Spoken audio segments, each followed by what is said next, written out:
Hey y'all, it's me, Kevvie. After being disappointed by the majority of what I read from my last Agatha Christie, I went out of my way this time to focus on, instead of books that were obscure or on sale, to ones that may have been full price but I was confident I would enjoy. Yet for some reason, I started with Death in the Clouds. I was a little apprehensive about this book. On the one hand, it seemed full of elements that I would enjoy. The airplane setting for the murder made it an isolated closed circle mystery, which is one of my favorite tropes. I also love airplane mysteries, like the one on Murder, She Wrote, which is one of my favorite episodes. This story also contains the wasp that the monster from the Doctor Who Agatha Christie episode was based on. As a kid, I was obsessed with that show, so I was excited to finally see the wasp in its original state. Despite all of this, the book had overwhelmingly negative reviews. I went into this one with an open mind, but expecting a subpar story. Right away, I was disappointed when I found out the airplane was only the setting for the first 2 chapters. They solved the crime over the weeks following the fatal flight. I was expecting this would be a case like in Murder, She Wrote, where they solve the crime in the air before the plane ever hits the ground. So, of course, then a lot of my excitement toward this book was lost. Overall, it wasn't a terrible story. Certainly not her best, but I didn't hate it. I wasn't able to figure this one out either. I'd thought I had, but there were some significant clues I had missed. Just don't go into this book expecting too much, and it should be an enjoyable read. I had heard lots of praise for Sparkling Cyanide. I thought it was fine. Not bad, not necessarily good, but fine. I still don't like Colonel Race. He served his purpose alright, but I didn't enjoy him. Fortunately, though, he doesn't get involved until later in the story. As I read, I kept in mind the point made in Halloween Party. If enough people say something could not have happened, then it didn't happen. If nobody could have put cyanide in her glass, the crime must have happened another way. I had some suspicions about who I thought it could be, but it seemed like there was no way this person could have been involved. I don't know, it just wasn't very satisfying. Next, I read Death on the Nile. By far the longest Christie I've read. Perhaps her longest work ever? Maybe? Death on the Nile is incredible. Astounding character development. When I read Appointment with Death, my complaint was that the murder happened so late, and everything before it felt really slow.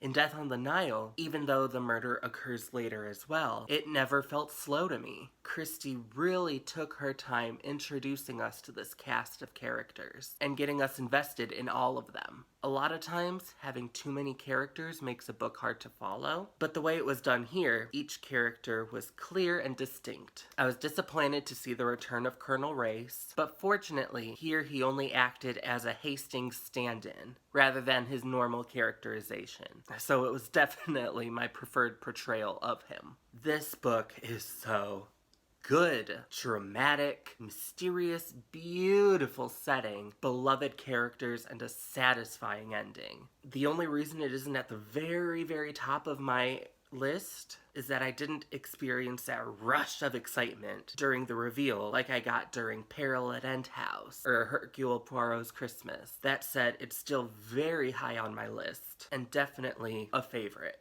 The Mysterious Affair at Styles was Agatha Christie's first novel, I could tell. Some of the language felt very forced, like a new author trying to prove that they're professional or educated. Like this: for the convenience of the reader, I will recapitulate the incidents of those days in as exact a manner as possible. They were elicited subsequently at the trial by a process of long and tedious cross-examination. So many unnecessarily large words pushed close together for the sake of sounding fancy. That passage just screamed amateurish to me. The mystery in this novel was good. Interesting cast of characters, intriguing murder, curious clues, all the Christie staples. The final twist was fun, but stretched believability for me a bit further than I could take. This book isn't bad by any means. It's a strong first attempt for Christie, and it served as a launching point for the author and Poirot. Adequate read and essential for any Agatha Christie fan.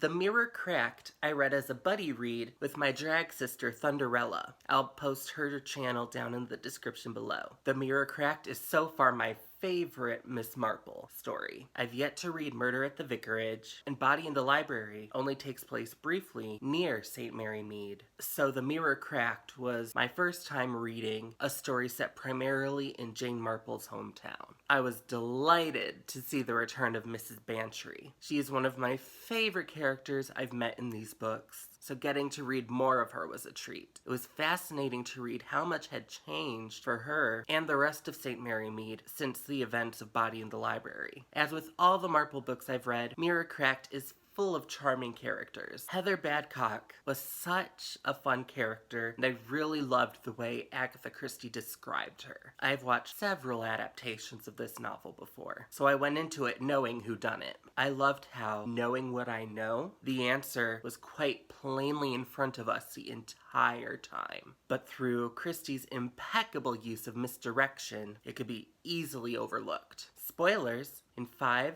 4, 3, 2, 1. I love how Miss Bantry's description of Marina Gregg's face as the quote from the Lady of Shalott so perfectly described the feeling that Marina felt in that moment. I have been cursed is exactly what Marina must have felt about her child, and finally she knew who was to blame for her curse. Additionally, the emphasis on how Heather Badcock couldn't realize how her words could affect other people was a major clue, because in this case, her words filled somebody with so much rage that they killed her. Even though I did remember the majority of what happened in this book from the adaptations, there were still a handful of small surprises. I loved this book, and I can't see how Miss Marple could ever top this. I had a hard time getting through the Seven Dials mystery, and I found it hard to engage with. This just isn't Christie's genre. It's not a typical murder mystery, it's more of an adventure thriller with murder mystery elements. The opening chapter was difficult to read because they introduced like a dozen characters all at once, so they all kind of blurred together. Then as the book went on, I had no idea which characters were new and which ones we had met previously from that opening chapter. It also didn't help that this book is almost a direct sequel to The Secret of Chimneys, which I hadn't read yet. So all the previously established characters and settings were new to me. Going into the book, I thought that the 7 dials would refer to the clocks used in the first chapter's opening prank. I thought they would be a crucial element to solving the whole mystery. They weren't. Turns out 7 Dials is a neighborhood in London, and in the book was also the name of a secret society. The neighborhood thing was just yet another thing I couldn't relate to, and the secret society trope is just not one of my favorites.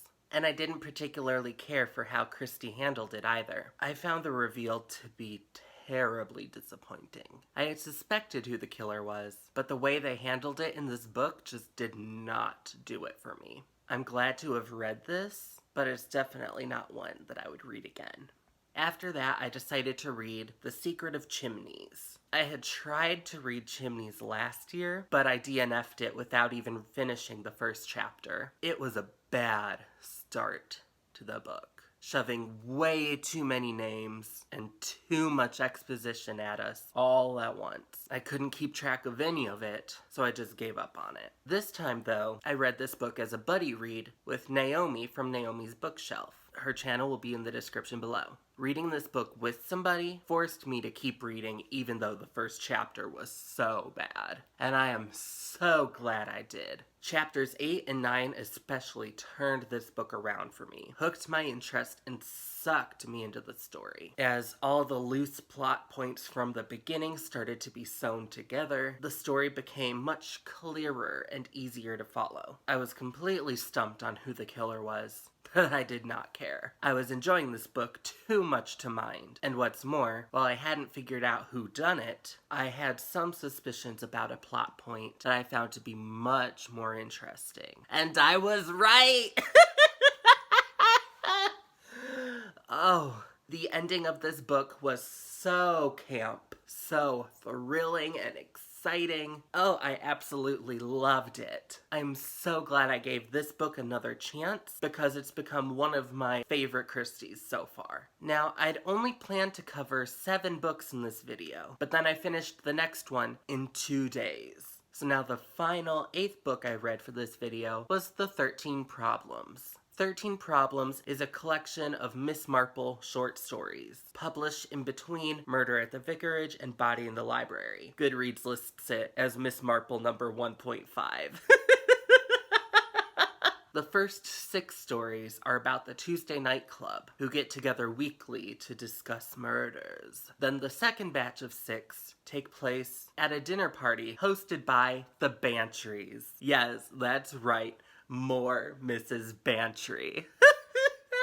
Oh, I love Mrs. Bantry so much. So I was thrilled we got to see more of her here. Seeing how Mrs. Bantry and Miss Marple interact in these stories helped to explain why, in Body in the Library, Mrs. Bantry was so eager to call Miss Marple once the body in the library was discovered. Then the final story takes place sometime later, and is the only case to take place in the present. The rest were all retrospective musings. This was a solid set of stories. I didn't think any of them were bad. My absolute favorite was Christmas Tragedy, and I really liked Blue Geranium, The Bloodstained Pavement, The Companion, and The Thumb Mark of St. Peter. I really enjoyed reading this collection, and there wasn't a dud amongst them. Here is how I ranked the Agatha Christie books I read in this video, as well as how they rank overall for me. I set out with the hope of reading some really good ones this time, and for the most part, they did not disappoint. If you paid super close attention to my previous videos ranking, you may notice that some of the top placements have been rearranged, but after reading this selection, it felt necessary to move Peril End House